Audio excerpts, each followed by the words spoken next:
በህይወታችሁ ውስጥ ከአንድ ትልቅ ስብሰባ በፊት መድረክ ላይ ከመውጣታችሁ በፊት ወይም ከአዲስ ሰው ጋር ከመገናኘታችሁ በፊት ልባችሁ በኃይለኛ ፍጥነት መጥቶ ያውቃል?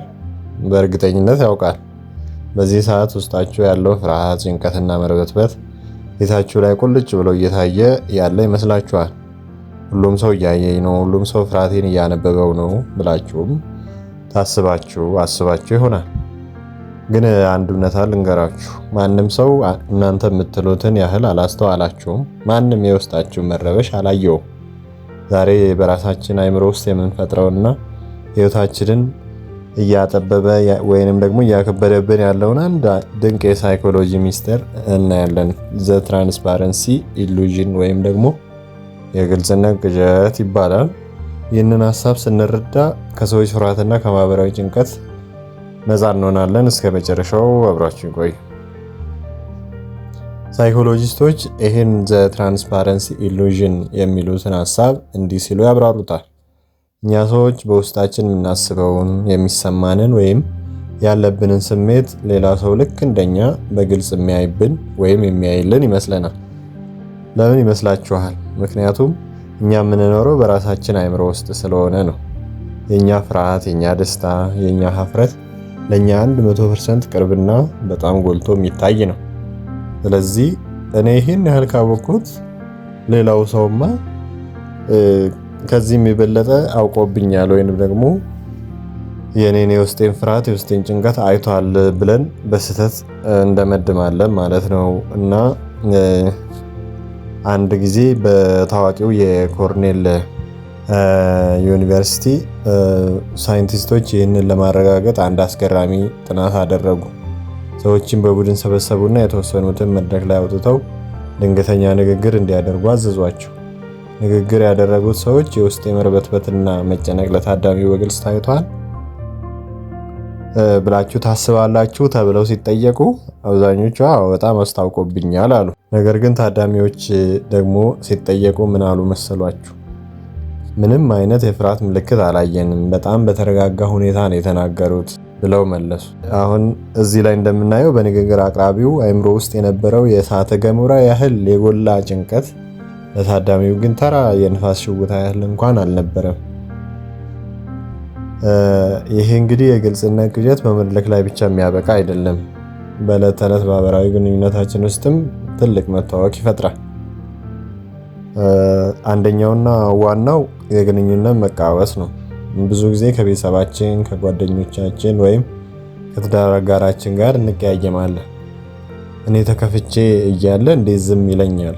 ምን እንደተሰማኝ ማወቅ ነበረባት እና የመሳሰሉ ነገሮችን እንላለን። እኛ ውስጥ ያለው ስሜት ለእኛ በጣም ግልጽ ስለሆነ ለእነሱም ልክ እንደኛ በግልጽ እየታያቸው ይመስለናል።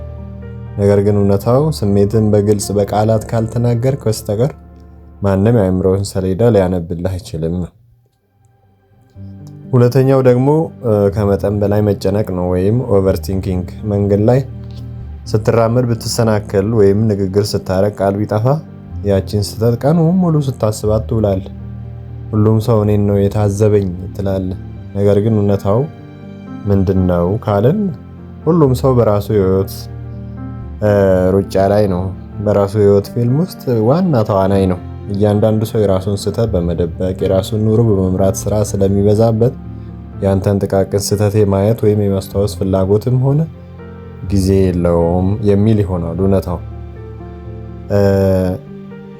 ለዚህ መፍትሄውና የነፃነት መንገድ ደግሞ ቀጥለን እናያለን። ይህንን የሳይኮሎጂ እውነታ ካወቅን በኋላ እንዴት እንቀይረው ህይወታችንን ነው። የመጀመሪያው ጭንቀታችንን አለማጋነን።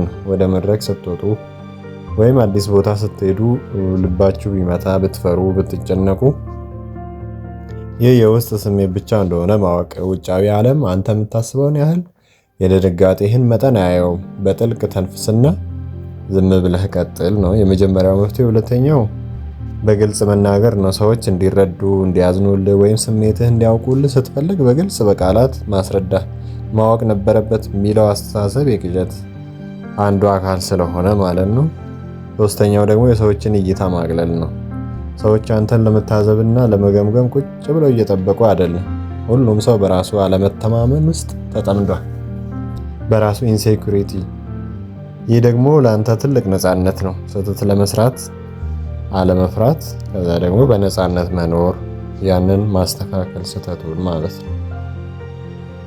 በአጠቃላይ እንግዲህ ይሄ ትራንስፓረንሲ ኢሉዥን የሚባለው መጀመሪያ ላይ ስንሰማው ለካ ማንም ስለኔ ግድ የለውም የሚያሰኝና ብቸኝነት እንዲሰማን የሚያደርግ ሊመስል ይችላል። ነገር ግን በጥልቀት ደግሞ ስናየው ለህይወታችን ትልቅ ስጦታ ነው። አንተ በገነባኸው የአእምሮ እስር ቤት ውስጥ መኖርህን ማቆም። ምክንያቱም ያ እስር ቤት ቁልፍ የለውም። ዛሬውኑ ራስን ነፃ ማውጣት ማለት ነው። ሲጠቃለል እንግዲህ ይህ ሀሳብ አዲስ ግንዛቤ ከፈጠረላችሁ እናንተም ደግሞ በእንደዚህ አይነት የጭንቀት ግዠት ውስጥ አልፋችሁ የምታውቁ ከሆነ ሀሳባችሁን አጋሩኝ። ቪዲዮውን ከወደዳችሁት ላይክ ማድረግና ሼር ማድረግም አትርሱ። በቀጣይ ቪዲዮ እስክንገናኝ ሰላም።